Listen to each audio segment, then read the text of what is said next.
The woolly mammoth went extinct around 10,000 years ago. It's at the end of the last ice age. It's what we call an iconic ice age creature, along with dinosaurs. Saber-toothed cats, giant ground sloths, and that other woolly guy who's always trying to steal your girl. But when people think about why mammoths went extinct, there's this one thing that comes to mind for everyone. Humans killed them all. And that's actually not true.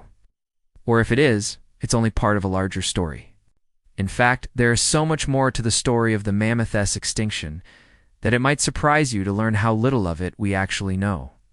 Okay, first off, before we talk about the extinction of mammoths, we need to establish when exactly mammoths went extinct, because it turns out that S not a slam dunk either. C.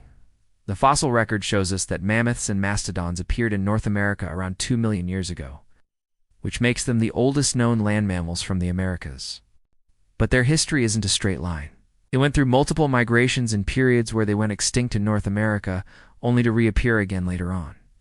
In fact, during the Pleistocene epoch, which lasted from 2.6 million to 11,700 years ago, the continent was regularly hit with ice ages, and between all those ice ages, there were a number of warm periods where the climate was similar to or even warmer than today. During these interglacial periods, new species evolved and migrated into North America from Siberia and Europe. So it's hard to tell which populations of mammoths were native and which were immigrants. That makes pinpointing exactly which mammoths went extinct a bit complicated. In the late Pleistocene, North America was home to 3 types of mammoths: the woolly mammoth, the Columbian mammoth, and the Jeffersonian mammoth. The woolly mammoth is the one most people think of, but it wasn't the only one. Columbian mammoths were a bit smaller than woolly mammoths and had straighter tusks, while woolly mammoths had curved tusks.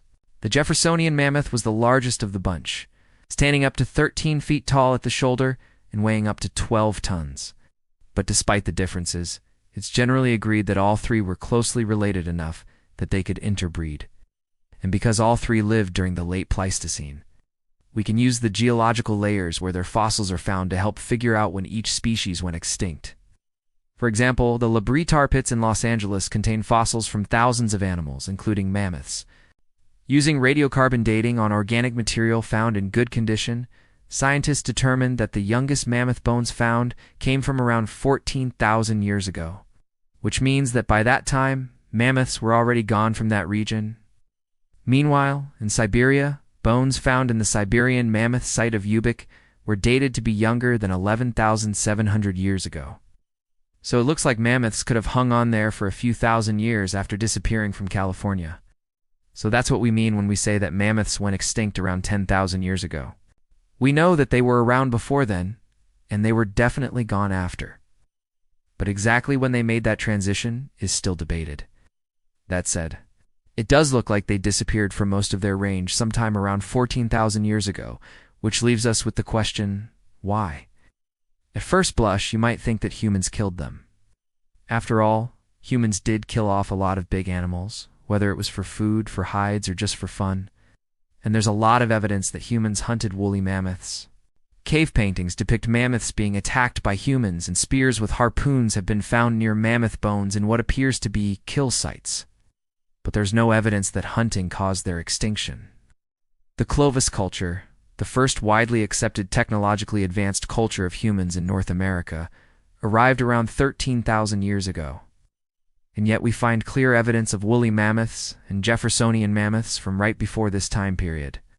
And the Columbian mammoth, which was hunted by Clovis people, seems to disappear before Clovis culture even emerged.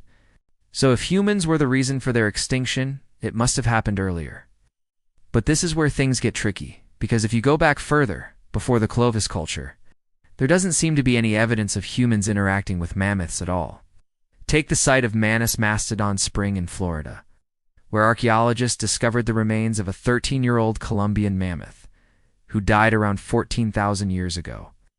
This site contains the oldest undisputed evidence of human occupation in Florida, but there's no evidence that the two overlapped. That raises the possibility that humans may not have been a major factor in the extinction of mammoths in North America. And remember that humans weren't the only predators that mammoths had to worry about. Saber-toothed cats, short-faced bears, and dire wolves would have happily made a meal out of a mammoth if given the chance. In fact, a study published in 2021 estimated that the largest saber-toothed cat, Smilodon fatalis, could take down a healthy adult woolly mammoth 85% of the time. What's more, mammoths had to deal with droughts and changing habitats as the glaciers advanced and retreated during the Pleistocene.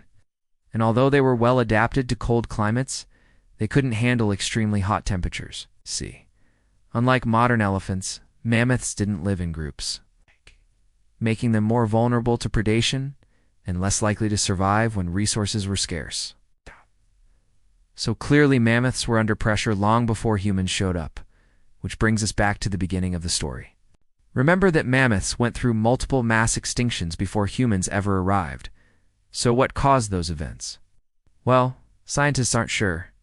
One popular hypothesis is that during the early Pleistocene, around 2.6 million years ago, the formation of mountain ranges created barriers that isolated populations of mammoths. Over time, these isolated groups evolved into different species and eventually went extinct one by one, leaving only a few surviving populations. But if this was the case, you'd expect to see similar patterns during the late Pleistocene, when the isolation of mountain ranges should have had the same effect. But we don't. For example, the southern Rocky Mountains were already up by 1.5 million years ago and acted as a barrier to gene flow between eastern and western populations of mammoths. Yet the fossils of both Jeffersonian and Columbian mammoths have been found east and west of the Rockies, suggesting that they were still able to breed with each other, even though they were separated by hundreds of miles. This suggests that instead of mountain ranges, whatever was going on during the Pleistocene was affecting mammoths across the entire continent. Some studies suggest that rising temperatures during the interglacial periods may have caused widespread extinctions, wiping out many species that couldn't adapt quickly enough. If that's the case, some populations of mammoths may have managed to hang on in isolated pockets, only to be wiped out again when the next glacier rolled around.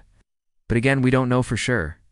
After all, mammoths had managed to make it through multiple previous climate change events. So what happened this time? Well, unfortunately for mammoths, they had the bad luck of going extinct at the end of the most recent ice age, which gave humans a chance to spread into new habitats as the climate warmed and encounter a whole host of new resources, including megafauna like mammoths. That said, we do have evidence that overhunting played a role in the disappearance of some populations.